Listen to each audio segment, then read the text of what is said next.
Is it possible the FBI has been aiding and abetting the very terrorist plots that the public expects them to disrupt?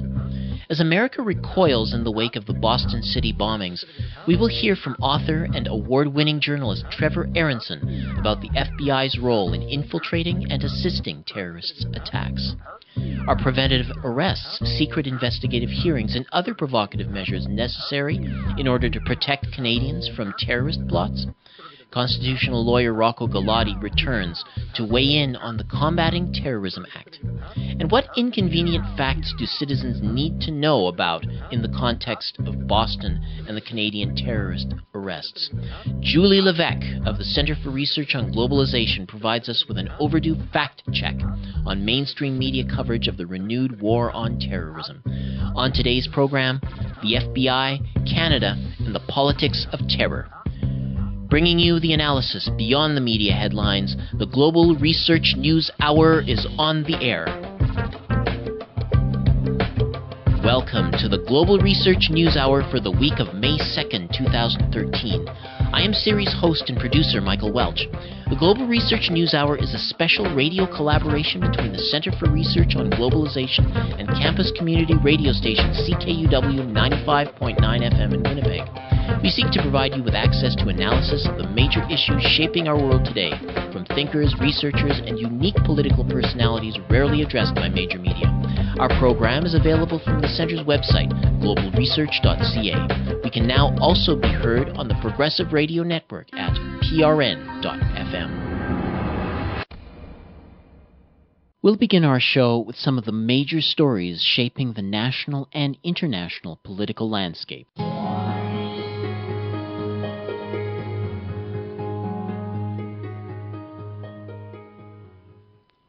A budget implementation bill tabled by Canadian Finance Minister Jim Flaherty on April 29th contains provisions that allow the Prime Minister and his cabinet to dictate the terms of collective bargaining and terms of salary and working conditions to employees of the national broadcaster, the CBC, as well as 3 other cultural and scientific Crown corporations. Bill C-60 amends the Federal Financial Administration Act, thereby giving Cabinet the authority to order those corporations to go to the Treasury Board Committee for approval of their collective bargaining mandates. Under these amendments, the Treasury Board would have the additional authority to dispatch one of its own employees to monitor the collective bargaining. Liberal MP Scott Bryson raised concerns about how the bill removes the arm's-length independence of these corporations, saying in an interview, quote, "These Crown agencies represent public broadcasting, culture, and scientific research, 3 areas where the Conservatives have been antagonistic," unquote. The CBC was established in the 1930s to be an independent voice for news and current affairs with a mandate that includes national unity. That comes to us from the Hill Times. As the hunger strike at Guantanamo Bay prison facility enters its 12th week, U.S. President Barack Obama is repeating his 2008 pledge to close the facility. The president told a White House press conference on Tuesday that the facility is a legal no man's land. It is not necessary to keep America safe, and that, quote, "It is expensive, it is inefficient, it hurts us in terms of our international standing, it lessens cooperation with our allies on counterterrorism efforts, it is a recruiting tool for extremists, it needs to be closed," unquote. 100 prisoners have joined the strike, which is in protest of indefinite detention without charges or trials. Lawmakers in the House of Representatives have blocked efforts by Obama to close Guantanamo, arguing the president has offered no alternative for current or future captors of people they deem too dangerous to be held on the U.S. mainland. The American Civil Liberties Union argues, however, that the U.S. president still has the executive power to transfer about half of the inmates out of Guantanamo. That comes to us from Agence France-Presse. According to White House officials, U.S. President Barack Obama is open to the idea of sending weapons to Syrian rebels, but such a decision is not imminent. Obama may also be softening his stand on the Syrian use of chemical weapons being a game changer in terms of U.S. involvement in the conflict. The United States is prepared to send non-lethal equipment such as night vision goggles, communications equipment, and vehicles to the Syrian insurgents. At a White House news conference this week, Obama indicated he would need conclusive proof of the Assad government's use of poison gas before he would consider a wide range of retaliatory options. These options, he argued, would require international collaboration. Secretary of State John Kerry was to have been dispatched to Russia in the first week of May to convince that government to end its support for the Assad regime. Some U.S. congressional representatives are urging the White House to arm the rebels, create a no-fly zone to protect refugees, or to militarily seize Assad's chemical weapons stockpiles. That comes to us from the Los Angeles Times. A series of May Day rallies were held in cities across the U.S., organized by members of the clergy, organized labor activists, students, and civil liberties advocates. In Seattle, a peaceful rally turned violent shortly after dark as protesters flung objects at riot police, who responded with flashbang grenades and pepper spray. Police said as of 9 p.m. local time, 11 people and 2 juveniles were arrested for assault and property damage. An estimated 3,500 demonstrators spanning 2 city blocks marched through downtown Los Angeles, waving flags and carrying signs with the slogan, "Stop Deportations." The protests were staged in response to revised immigration laws. An 844-page bipartisan bill backed by President Obama would create a path to legal status and citizenship for 11 million undocumented immigrants in the U.S., but would strengthen the border with Mexico against illegal entry while making it easier for high-tech businesses, agriculture, and other industries to hire workers from abroad. That comes to us from Reuters.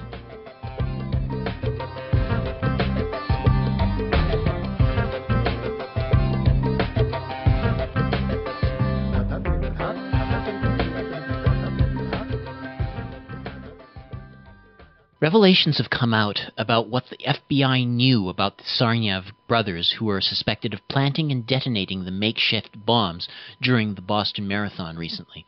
It is important to note, however, that there is substantial documentation demonstrating the FBI's role not only in investigating terrorist activity, but also in direct complicity in supporting the majority of terrorist plots in the USA.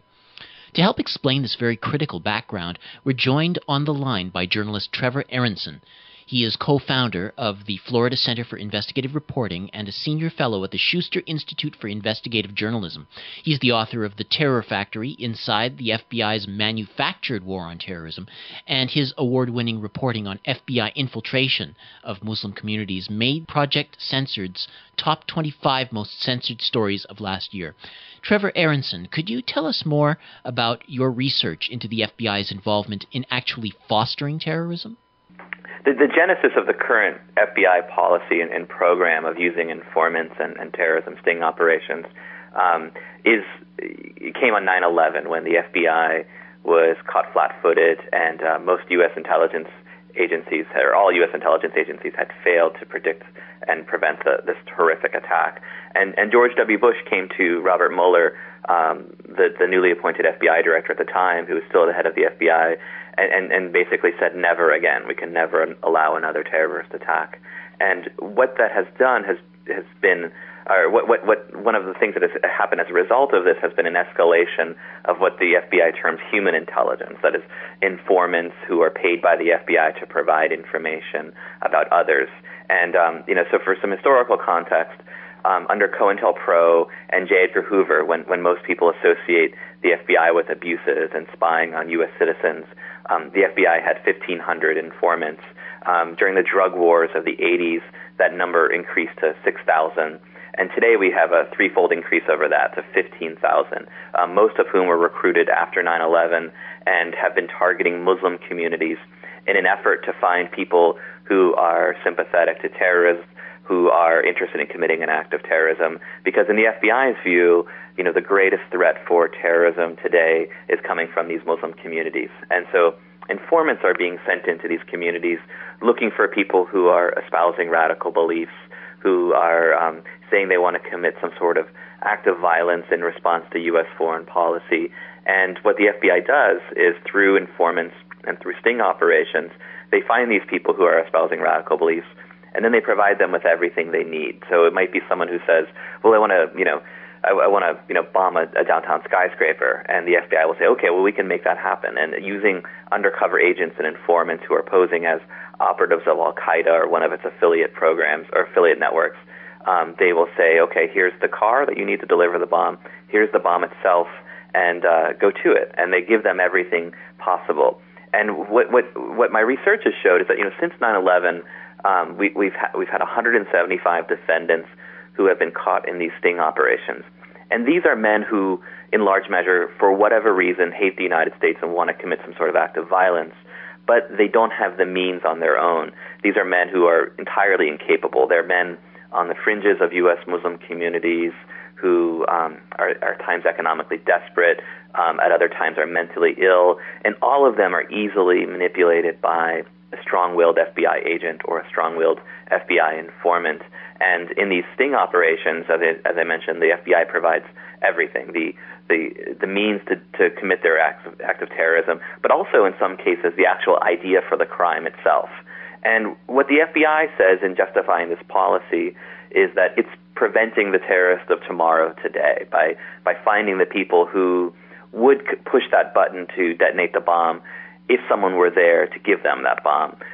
My criticism of that policy in my book is that there has yet to be an example of someone who's just, a total incapable person, total incapable wannabe terrorist, who on chance meeting finds an Al-Qaeda operative who provides him with the bomb. It's only the FBI who are providing them with the means to commit this act of terrorism. And in most cases, the evidence shows in all cases, the evidence shows that these men never would have had the capability to commit their crime were it not for the FBI providing everything that they need. And what this has ultimately done is really exaggerate the threat of Islamic terrorism from within the United States, because it has put on public display these hundreds of cases that involve a terrorist plot. And I think few in the public realize that, well, none of these defendants had the capacity for this terrorism on their own. It was only because the FBI, through this elaborate and expensive sting operation, gave them everything that they needed. It's an important point you're raising, because they're bringing in all kinds of legislation, both in the United States and Canada, because the conception on the part of the wider public is, how could they do something like this? How could they, plot to put an explosive here or there? And you're saying that if it wasn't for the FBI, that they couldn't get away with it. Right, they could never commit their crime. A rather amazing example, I think, is a case in Newburgh, New York, just outside New York City. And the FBI sent in an informant who trolled the Muslim community for 10 months looking for someone who was interested in committing an act of violence, and he couldn't find anyone. In fact, he spent so much time at a particular mosque that they invited him to join the board of directors. And finally, after 10 months, he meets a man who is a stalker at Walmart, who has a history of mental troubles, mental illness, and also had a very crude understanding of Islam. And through months of being with this man, whose name was James Cromedy, the FBI informant encourages him to act on his interest in violence, and gives him an idea for bombing synagogues in the Bronx and firing Stinger missiles at airplanes taking off from the airport. Of course, James Cromedy on his own didn't have any access to weapons. He didn't have any money. He certainly could never have acquired a Stinger missile. But the FBI, through the Sting operation, gave him everything, gave him the bombs, gave him the Stinger missile. And what was particularly revelatory about that case was that halfway through it, the FBI was concerned that it would all fall apart, that James Cromedy would back out and say, I don't want to do this anymore, and they couldn't bring any charges against him. So as a backup, the FBI asked the informant to give him $500 and ask him to purchase a gun in New York City that would be used as part of the terrorist plot. And the reason they did that was because James Cromedy was a felon. He'd previously served prison time for selling crack cocaine. And if he had a gun under U.S. law, that was a felony, so that they would have a backup charge. If the sting fell apart, they could charge him with this felony gun offense or firearm offense. So James Cromedy takes the $500. He really wants to please this FBI informant he believes is a operative for Jaish-e-Mohammed, the Pakistani terrorist group. And he goes into New York and tries to buy a gun. He talks to people he knows who, do they know a guy who can buy a gun from? He struggles to find someone he might be able to purchase a gun from. And then the next day has to come back to the informant and say, I'm sorry, I couldn't find anywhere I could get you a gun, and give them back the $500.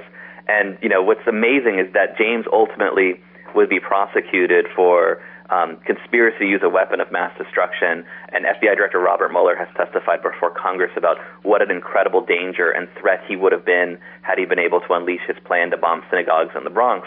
But what Robert Mueller doesn't describe is how this man, left to his own devices, wasn't even able to purchase a gun in New York City. So really, how dangerous could a terrorist be who, on his own, can't even acquire a simple firearm? Now, what happens when these individuals, when they have a court hearings for these terror suspects? I mean, as you seem to indicate, there's a significant amount of manipulation. Are there any successful prosecutions? Yeah, amazingly, despite the problems and the controversy of these operations, the Department of Justice has a near-perfect record of conviction in these cases. A part of that is, when someone is charged in the United States with terrorism, there are mandatory minimum sentences that, if the person goes to trial and is found guilty, can be absolutely draconian. You're talking 25 to 35 years. And so in many cases, in about 90% of the cases, we're seeing defendants choose to take a plea that might get them about 7 to 12 years in prison, instead of going to trial and risking having to spend 25, 35 years, maybe the rest of their lives in prison. So there's a high degree of guilty pleas, but also fueling the high number of guilty pleas is the fact that the entrapment defense, if you're Muslim and if you're charged with terrorism in the United States, doesn't seem to work. Formerly 11 defendants have been charged with terrorism as a result of, 11 defendants have argued entrapment in response to their trials for terrorism sting operations, and none has been successful in winning on that defense. And a big part of that is, entrapment is difficult to argue in any case because it requires you to say, yes, I committed this crime, but I wouldn't have done it were it not for the government agent overwhelming my free will.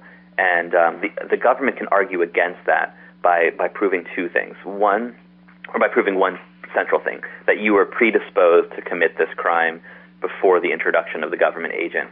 And what the federal government has been very successful at doing is putting onto the stand people who are so-called terrorism experts but have very questionable and dubious credentials. And they will testify before juries that, this man, before the government agent came along, watched a militant jihadi video, and he self-radicalized, and that made him predisposed to commit that crime. And juries, for the most part, are buying this, even though I think it's patently ridiculous. I've watched jihadi videos, you may have as well. That doesn't mean we're going to commit an act of terrorism, but that has been what the FBI and the Department of Justice have used to prove predisposition. The other part is that in arguing entrapment, the jury has to be empathetic to the defendant and say, he wouldn't have done it were it not for the FBI.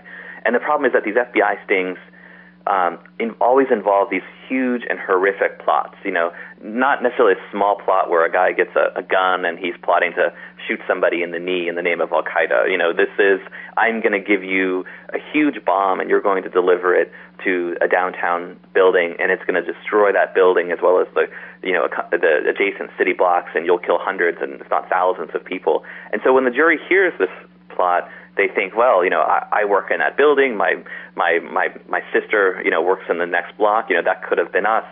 And it overwhelms them to such a degree that it's really hard for them to build sympathy or empathy for these defendants. And so what we're seeing is that even though there are abuses in these operations, even though, the traditional definition of entrapment is that, if you could not have committed this crime on your own and the government made it possible, then that is entrapment, isn't really meeting the current legal definition of entrapment in these terrorism sting operation trials. Do you see this this network having applications beyond the Muslim extremist Muslims and the so-called war on terrorism? Well, we're seeing the use of agent provocateurs in other areas of terrorism, outside of Muslims. For example, we've seen agent provocateurs and FBI informants target specifically, so-called anarchists and environmental activists or so-called eco-terrorists in sting operations that are very similar in how they're set up, and also very similar in how they are attracting people who are in the fringes of these movements, who often are mentally ill and not all the way there. So we're definitely seeing some of that. But it's also important to realize that in many ways, these sting operations and the use of informants are really an evolution of FBI policy that's existed for decades. And you know, the most famous example of this is how it was applied in the drug war and the use of what are called no-dope busts. You know, for example, I'm sure everyone who's watched Miami Vice or seen a movie about the 80s drug war, you know, has seen that scene as most cliche where there's a man in a Miami Beach high-rise and he's all scruffy looking and he's got this briefcase and there's a camera on the room and two men come in and they hand over cash and they want that briefcase because they believe it's filled with cocaine or whatever drug it might be. They hand over the cash, the man gives them the briefcase, and they open it up and they realize it's empty, and FBI agents storm in and charge them with conspiracy to purchase, you know, drugs or whatever the quantity is. And these terrorism sting operations are really an evolution of that tactic. You know, instead of an empty briefcase, it's an inert bomb, and they get the person to push the button to detonate it, and then they can charge them with a conspiracy to use a weapon of mass destruction. The difference, though, is that, you know, no one can deny that it's not difficult to buy or sell drugs in the United States. You know, certainly someone could, you know, if they wanted to, find someone who's willing to buy or sell them drugs. So through these drug stings, the FBI isn't making possible a crime that otherwise wouldn't be possible. But in terrorism stings, it's really only the FBI that's making it possible for people who otherwise couldn't acquire weapons, who couldn't build a bomb, to go move forward in an act of terrorism like we're seeing in these sting operations. So it's really the FBI that's making the crime possible in a way that they aren't with traditional drug stings, even though it's very much the same type of tactic that they're using today. Trevor Aaronson, the evidence to date seems to suggest that the FBI was very well informed about the two suspects in the Boston Marathon bombing. We've got information from the Russian authorities as well as from the mother of the brothers. And I'm wondering how you would look into what unraveled just as of April 15th through how your research informs your appraisal of what's going on with regard to the Boston City bombing and the subsequent investigation. Yeah, you know, my book really raises a question, which is, you know, in its pursuit of these terrorism sting operations, and by spending so much time creating a sting on someone who is of questionable importance and is of questionable danger, what is the FBI missing? Are we missing the real threats instead? And, you know, there before the Boston bombing, there had been some evidence to suggest that is the case. You know, for example, while the FBI was pursuing all of these sting operations, it missed Faisal Shahzad, the man that delivered the bomb to Times Square. It didn't know anything about him until he delivered that bomb.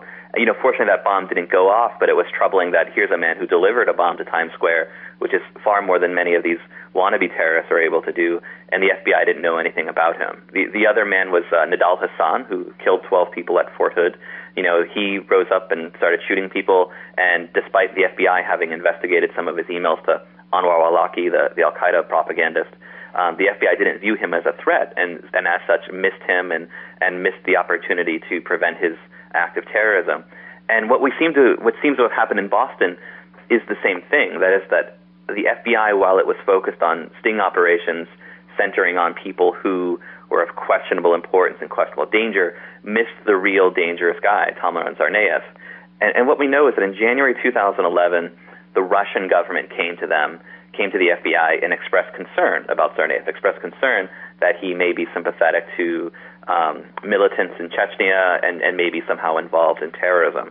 According to the FBI, they interviewed Tsarnaev. They looked at his web traffic and his history, looking for any clues that suggested sympathy to or connection with international terrorist groups. And they said they didn't find anything, that they cleared him. And according to the FBI's accounts, that was the last, you know, that they tracked him, that after January 2011 they stopped tracking him. But what's interesting is that same month that the FBI researched Tsarnaev based on information from Russian authorities, which you would think, given that it's coming from a foreign government, this information would be seen as credible and really pursued. That same month, the FBI also received information about a man named Rezwan Firdaus, who was a Northeastern University graduate, and an FBI informant who was addicted to heroin and being paid money by the FBI to provide information, came to them and said that Firdaus wanted to commit an act of terrorism, And Ferdows's idea was ridiculous. He wanted to take a remote-controlled airplane, load it with grenades, and fly it over the gold dome of the U.S. Capitol in Washington, D.C., and detonate it, expecting that it would destroy the gold dome. I mean, if it wasn't bad enough that his idea was patently ridiculous, Firdaus didn't have any means of even attempting it. He didn't have any money, he didn't have an airplane, and even if he knew someone who could provide him with explosives, he didn't have the money to purchase them anyway. And yet the FBI, on the same month it decided that Tomler and Tsarnaev was not a threat, they pursued a terrorism sting operation against Rezwan Firdaus. They provided him with $4,000 to purchase a remote-controlled airplane. They gave him money to scout out locations from which to launch it in Washington, D.C. And then in the final stage, they gave him the explosives and the C4, everything he needed, and then arrested him for conspiracy to use a weapon of mass destruction.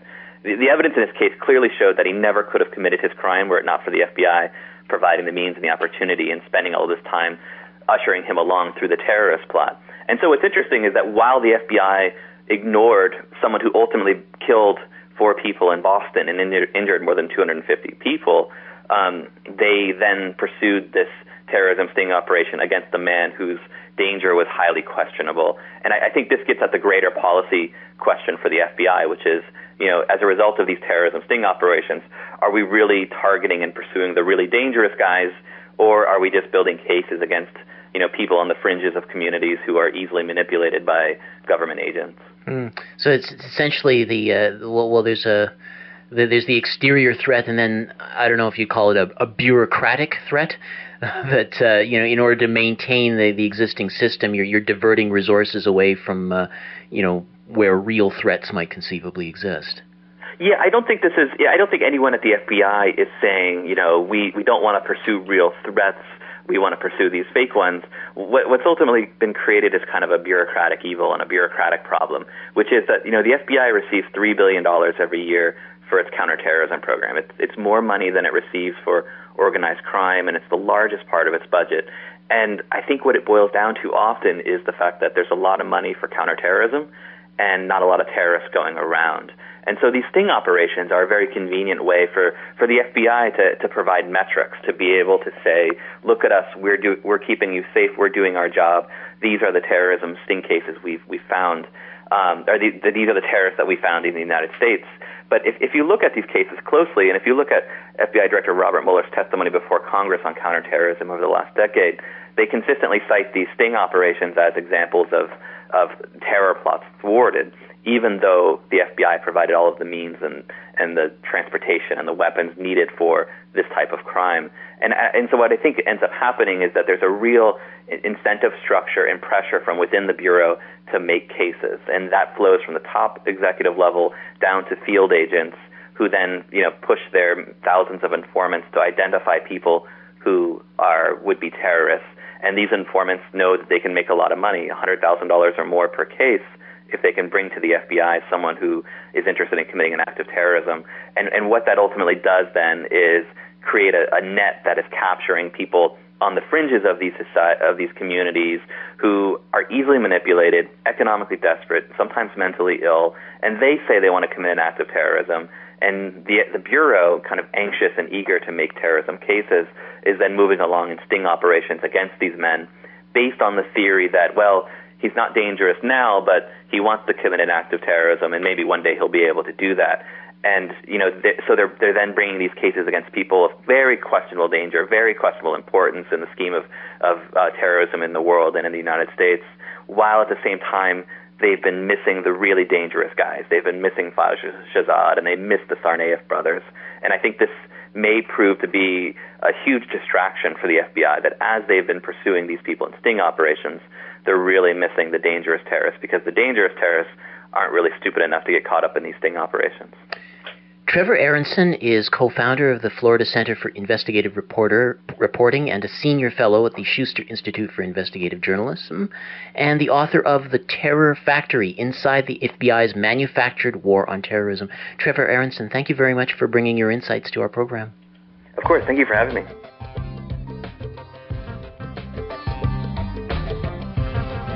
You're listening to the Global Research News Hour, broadcast out of Winnipeg on campus community radio station CKUW 95.9 FM and on the Progressive Radio Network at prn.fm. We are also podcast on the website globalresearch.ca.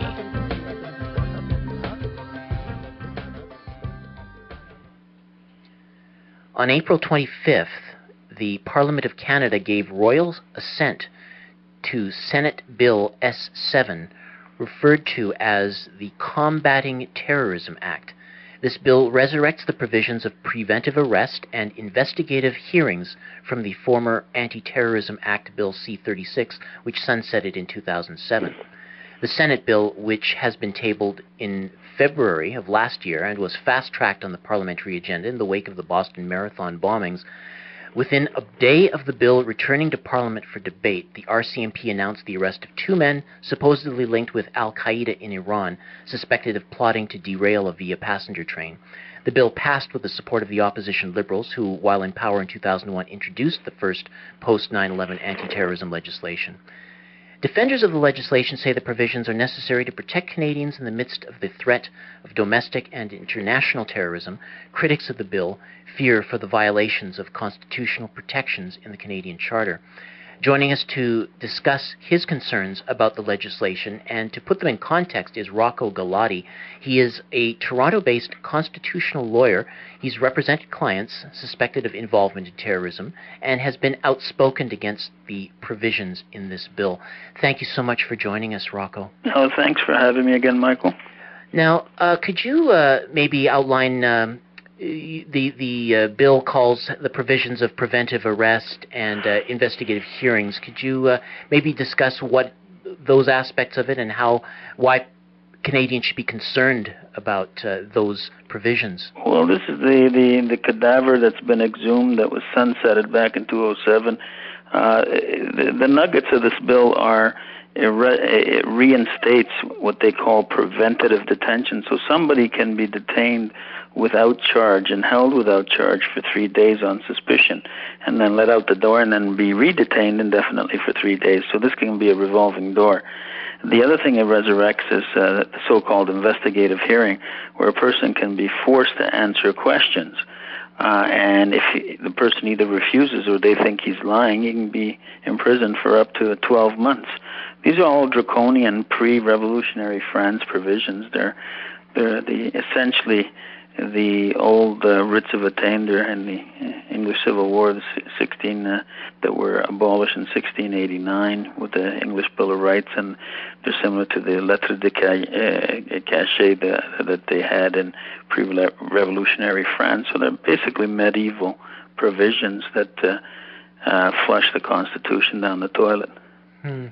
Now, the other thing it does, the fourth aspect of the bill that I forgot this does is that it extraterritorially makes it an offense for somebody to get on a plane and go anywhere in the world and assist or associate with what Canada deems to be terrorist, which is anyone they so arbitrarily deem, whether that be somebody fighting oppression or a legitimate self-determination conflicts, or things that actually created the United States of America in 1776 are now terrorism. Interesting. I remember not too long ago, George Galloway, the British MP, was prevented from coming into his Canada because he was involved with charities in Palestine. Right. So if somebody wants to go out to Palestine to try to help the Palestinian people, that would be considered an act of... That could be considered illegal. We've had cases where charities have been deregistered, where doctors indiscriminately just treat the wounded, and if you happen without knowledge to be treating somebody they consider to be a terrorist, then you're associated with being a terrorist. So you're in an operating room, somebody comes in with who's been maimed, you treat them, and they say, well, that person was with a faction that is actually a terrorist wing. You, as the doctor and the hospital and the charity, are associated with terrorism. It's just insanity. Now, the argument goes that law enforcement officials need these extra tools in order to, thwart the prospect of terrorism. Oh, God help us! How did we ever manage without them from 1867 to the 1990s? You know, the biggest acts of terrorism in Canadian history were actually the so-called homegrown terrorists. Were the FLQ crisis, the Air India bombing. Some would argue Louis Riel. Some would argue he was a freedom fighter. I don't know. But there was plenty of terrorism here before anybody even heard of a Muslim. You know? So how do we ever manage to deal with those terrorists in our history? Well, we dealt with them under the criminal law, like any other criminal. Mm-hmm. So this is just racial, tribal nonsense in a phony war against terrorism by the United States of America, where they feel free to bomb anyone with drones and kill women and children with impunity. And then if anybody as much as talks about the fact that this is not wrong, they're terrorists. Well, this is what fascist states do. This is no different than the Third Reich. Anybody opposing Hitler was a terrorist. Why is it that the United States of America gets to bomb anywhere they want and kill women and children and call it collateral damage? And if anybody criticizes that, they're associated with or they're sympathetic to Al Qaeda. What nonsense is this? You brought up the history of Canada's counterterrorism actions. I know that one very famous example would be the Trudeau's invocation of the War Measures Act to deal with the FLQ. You alluded to it earlier. How would you say this legislation compares to that highly contentious move? It's very similar. We're under martial law. It's very similar. Under that act, the War Measures Act, you could be detained for up to 21 days without charge. You could be subject to investigative hearings. It's the same. That's where they got it from. So if people want to know what this is the equivalent of martial law. I've heard arguments coming from conservatives and other defenders saying that there is independent judicial oversight, that there's the onus is on the government to make sure they've got a strong case in place before they go ahead with these sorts of arrests. Do you buy that at all? It's BS. Mm-hmm. The test is suspicion. What's that mean? You know, the test is suspicion of being involved. Well, suspicion might as well be witchcraft. You know, I mean, that's just BS. That's just nonsense. Okay. They're just kowtowing to American pressure. And the reason these things are happening is, like the last time that they were reviewing the Patriot Act and the Sunset Clause, there's a convenient incident that happens in massive arrest and a high-profile arrest just before they're about to vote on it. And so, you know, a CBC report yesterday said that some people cynically saw these as overly coincidental. Well, it's obviously more than coincidence. It's a pattern. Yeah, what I understand, the Wall Street Journal had reported last week that the FBI had been encouraging the RCMP to hold back on going forward with an arrest on this of these men because they had their to complete their investigation or whatever. And is there any sense that between the Boston bombing, I mean, to try to give some credit to the RCMP, that between the Boston bombing, that having happened, that maybe they decided to break away and say, well, we've got to move ahead with this, even though it had been investigated for a while? No, that's BS too, because of the Brampton 18 in which I was involved. They could have, on the same evidence that they arrested them, a lot of them they wrongfully arrested, including my client who was not convicted, but they could have arrested them long before then on the same evidence, but they waited just the eve of the reconsideration of the Sunset Clause and the Supreme Court of Canada's decision on the constitutionality of the provisions. Now, if I recall that case, the Brampton 18 or the Toronto 18, there was also a vote that was supposed to take. It was timed at the same time as the vote on the anti-terrorism. Yeah, that's right. Patriot Act and the whole bit. It was the same as now. Now, I mean, isn't the RCMP supposed to be at arm's length from government? Because it sounds like the timing makes it a political act as opposed to a law enforcement action? Well, I mean, it's a rather naive view of things. Of course, the RCMP is supposed to be at arm's length, but they're not. Mm-hmm. So to what extent then? I mean, there's the RCMP and the FBI. How seamless is the connection there? Between whom? Well, say between the RCMP running their investigation and the FBI. I mean, to what extent are the RCMP and the FBI integrated? I have no clue. No idea. I have no clue. No. Okay. I think that there are political forces at different and higher levels, including intelligence services, that also play, but the agenda is the same in terms of so-called war on terror. Mm-hmm. Now, when going back to that announcement by the RCMP, there were few details except for the fact that they located these two men who proclaimed their innocence, and they were linked with Al Qaeda in Iran, and beyond that, the RCMP didn't seem to say much about their evidence or how they came to this decision. So, well, isn't that enough for you, Michael? I mean, they never do, and often when you get to see the evidence, it's not evidence; it's suspicion on suspicion. I can't comment on whatever evidence may exist there, but that's not atypical. Mm-hmm. So with the bill was given royal assent, and it is supposed to sunset again another 5 years, if I'm not mistaken. Yeah, but these things, we've had world wars that have lasted less than a third of what the so-called war on terror lasted. This war on terror reminds me, and these sunset clauses are the same as my father quitting smoking every day. So what? It's just part of a phony script. We don't need any of this nonsense. We can deal with any allegations of terrorism under the common criminal law. These provisions are unnecessary. They simply are there historically. I mean, this is not the first time we've been there. All they're there for is to demonize a race, a religion. They have political purposes, socioeconomic purposes, domination in terms of geopolitical interests. They got nothing to do with the criminal law. We don't need these hyperventilated voodoo provisions to deal with terrorists. Terrorists are just another form of criminals. And so all of this is just nonsense.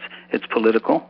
We've been there before, as I said, historically, not just in this country, but in a lot of countries who want to impose a fascist state and agenda, do it through the guise of terrorism. Mm-hmm. Everybody's done it. The Romans branded the Jewish zealots as terrorists. Everybody down the line. King George said the Minutemen were terrorists, and by the current definition, they were. But we don't see them as terrorists. They were freedom fighters, and so on it goes. I mean, anybody who's on the dissenting voice of a fascist political system is a terrorist. It's an easy way to simply impose draconian measures. Mm. What would you say to those Canadians who, might argue something to the effect as that, well, I'm not a Muslim. I'm certainly not a terrorist, so I don't have anything to worry about. I mean, what would you say to them? Well, name me a non-Anglo Francophone community in Canada, and I'll give you the historical time frame when they were terrorists. That's what I'd say to them. Mm-hmm. And even the Francophones were terrorists during the FLQ crisis. So, but what's that mean? Canadian, which Canadians? At different points of time in history, non-Anglo and Francophone Canadians, and including Francophones during the independence movement of Quebec, were terrorists. Conveniently, were terrorists and a threat to national security. Mm. Now, we have CSIS for the last several years saying that the native Native Canadian groups who are agitating are terrorists and pose a security threat to Canada. So we're back to that. First they came for the Muslims. Yeah, and then, well, they've done the run. They've done the run of everyone else. They interned the Italians, the Japanese, the Doukhobors, the Mennonites, the Ukrainians. Let's go through the history of Canada. Everybody's been interned.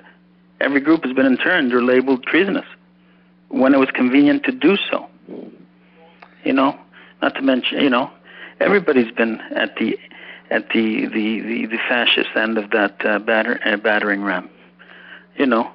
Jewish Canadians, Ukrainians, Italians, Japanese, Chinese. So what's new? Now it's the Muslims. Deja vu all over again. Yeah. Well, Rocco Galati, I want to thank you very much for sharing your insights into this legislation, and thanks again for sharing your thoughts with us. Thank you. Rocco Galati is a Toronto-based constitutional lawyer.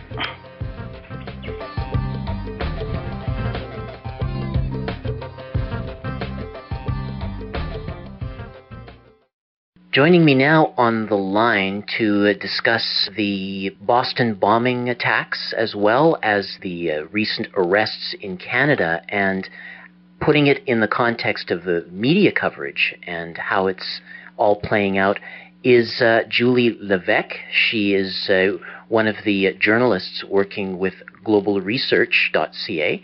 So thank you very much for joining us, Julie. Well, thank you for having me. Do you want to share what you feel are some of the more salient aspects of the situation with our listeners? Yes, well, I think the first thing we need to point out is that there was lots of lies by the FBI.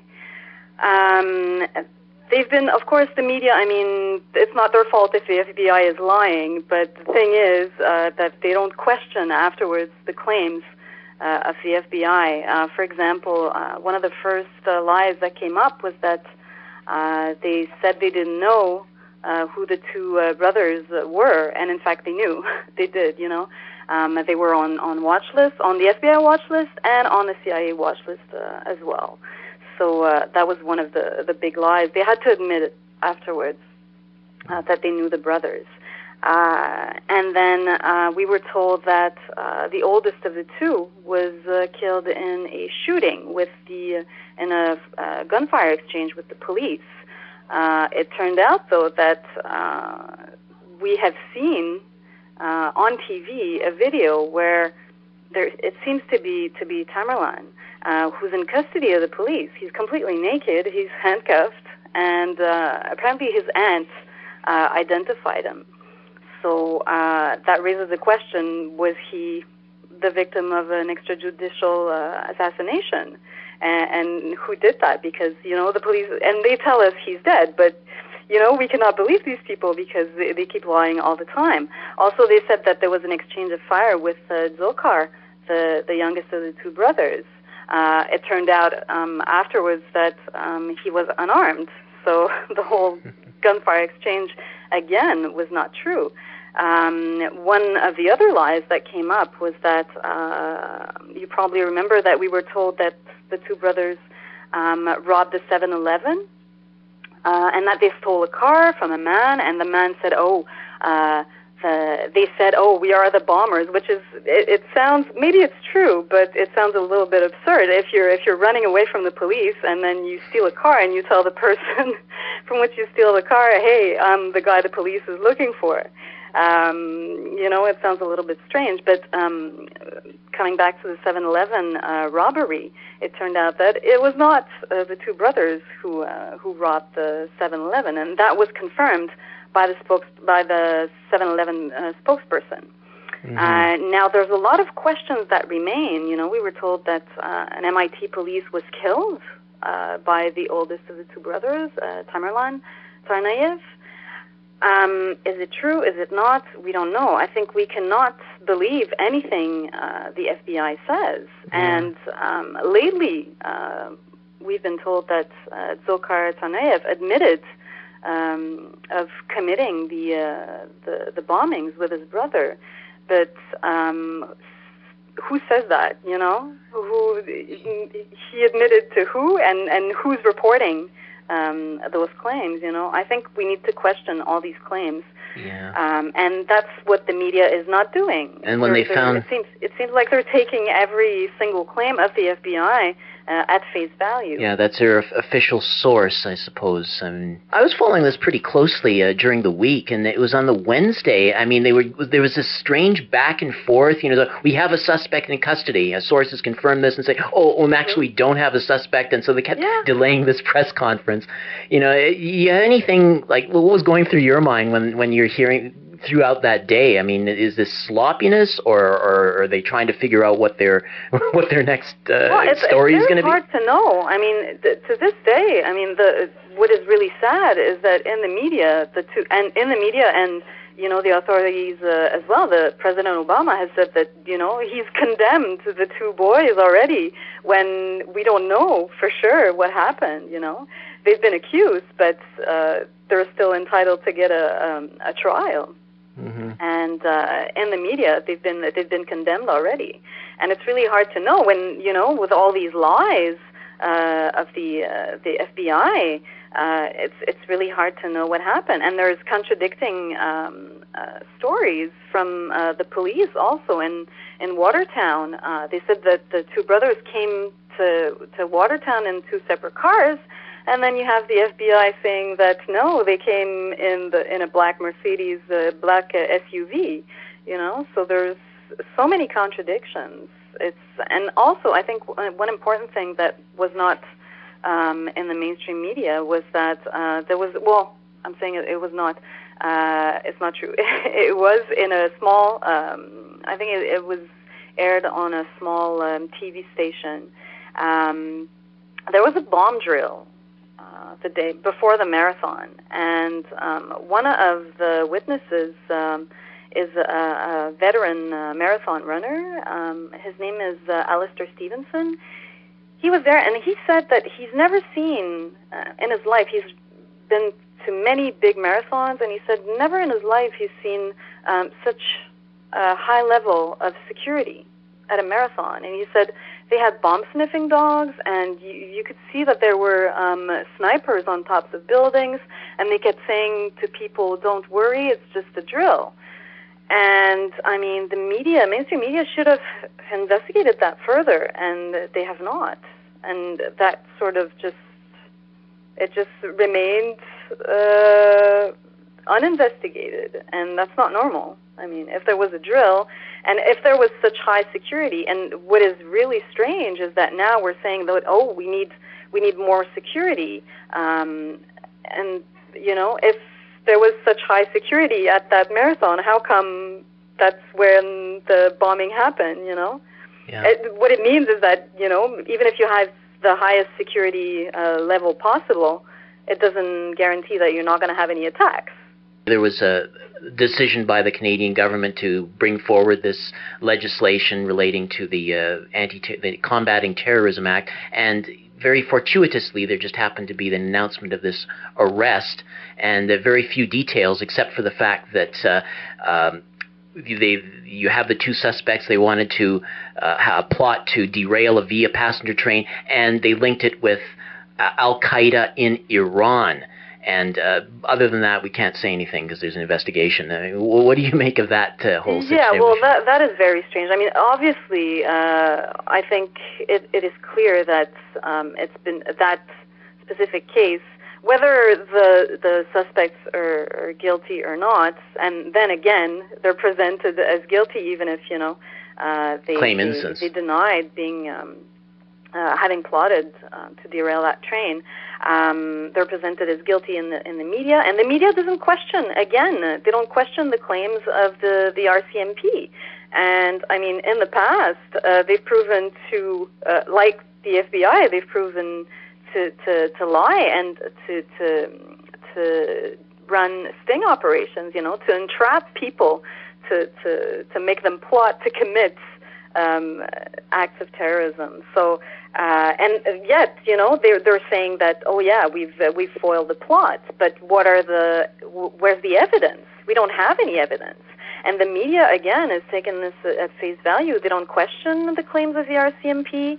And it's really hard to know, is it really a plot that's been foiled? And they say that they've been cooperating with the U.S. Law enforcement. I think that's scary because I don't think we can trust these people. And the role of the media is to question them, and they don't. So, and yeah, you said, you mentioned Al-Qaeda in Iran. That's one other thing. It seems like, Iran, we know how the conservative government feels about Iran. They consider it to be the biggest threat in the world, where, when you look at the facts, the biggest threat in the world right now is the United States of America. They're the ones who are doing the most damage in the world right now with their military all over the place, and their drone attacks and everything. So I think this Al-Qaeda and Iran thing, first of all, it doesn't make sense because Al-Qaeda is Sunni and Iran is a Shiite country. And there's a really good article about, I can't remember who it's from, but, is it Tony Cartalucci? Yeah, I think so, yes, you're right, that's it. About, Al-Qaeda in Iran, who's behind Al-Qaeda in Iran, who's doing the funding and everything, and again, it's the U.S., and we know that, in the past, they've proven to, and again today, with the terrorists in Syria who are portrayed as pro-democracy rebels, we know that they're supported by the CIA, So who's behind Al-Qaeda in Iran? And then when we ask, when you ask experts, quote unquote, about the fact that it doesn't make sense, Al-Qaeda in Iran, they'll say, well, yes, they've been enemies, but they're united in their hatred for the Western world. And this is, why? If it is the case, why is there such hatred? They will never go any further, And oddly enough, I don't know if you remember the conclusions of the 9/11 Commission report. We know, you and I know that it's a cover-up, but still, the conclusion of that was that the attacks had been committed because of the foreign policy of the U.S. in the Middle East and their support for Israel. Mm-hmm. So, if Canada is a potential a victim of terrorism, let's ask us if our foreign policy has anything to do with that, Indeed. Julie, is there any other, as global research sort of continues on the analysis and investigation, are there any other aspects of this whole, homeland terrorism, homegrown terrorism stuff that your site is focusing on?